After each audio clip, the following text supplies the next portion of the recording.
आणि यानंतर थेट जाऊयात मुंबईतल्या गणेशोत्सवामध्ये प्रतिनिधी शिल्पा नरवडे सध्या मुंबईतनं आपल्या सोबत आहेत। आणि शिल्पा, या क्षणाला लालबाग इथे असलेल्या चिंचपोकळी इथे असलेल्या चिंतामणी के दरबारामध्ये आहे। चिंतामणी हा बाप्पा सुद्धा अर्थातच सगळ्या मुंबईकरांसाठी एक आकर्षणाचा केंद्रबिंदू राहिलेला आहे, श्रद्धेचा केंद्रबिंदू राहिलेला आहे। थेट शिल्पा यांच्याकडे जाऊयात। शिल्पा, चिंतामणीचं रूप डोळ्यात साठवण्यासाठी मुंबईकर गर्दी करत असतात, यंदा हे रूप कसं जाणवत आहे?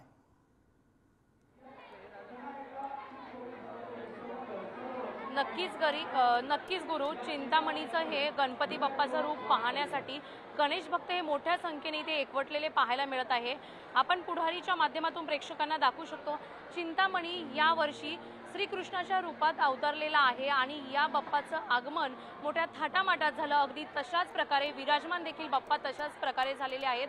गणेश भक्त मोठ्या प्रमाणात इथे गर्दी करत असलेले पाहायला मिळत आहे। बाप्पाची ही मूर्ती 18 फुटाची उंचीची मूर्ती आहे आणि यंदाचं चिंतामणीचं हे 105वं वर्ष आहे।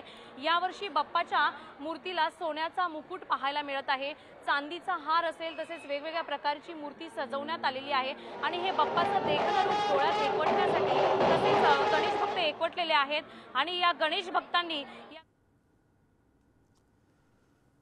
तर मुंबईमधल्या चिंतामणीच्या दरबारामध्ये सुद्धा आपल्याला मोठ्या संख्येनं भाविकांची गर्दी पाहायला मिळते। चिंतामणीचे रूप आपण पुढारी न्यूजवरती पाहिलं। मुंबईमधला गणेशोत्सव एकीकडे, दुसरीकडे पुण्यामधल्या पारंपरिक पद्धतीनं सुरू असलेला सोहळा आपण बघतो आहोत।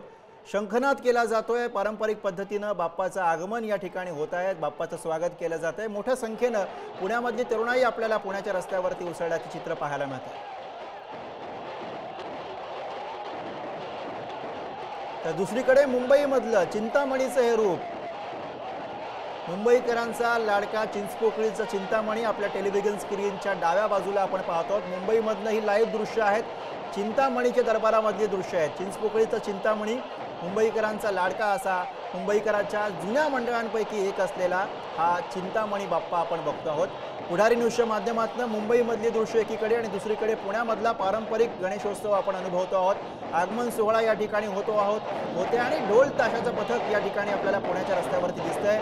शंखनाद केला जातोय, मोठ्या संख्येनं पुणेकर तरुणाई आपल्याला पुण्याच्या रस्त्यावरती आपल्या लाडक्या गणरायाचं स्वागत करताना दिसते आहे।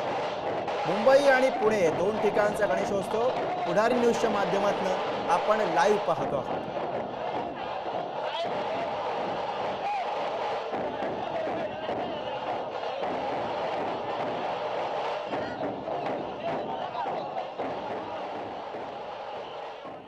Thank you.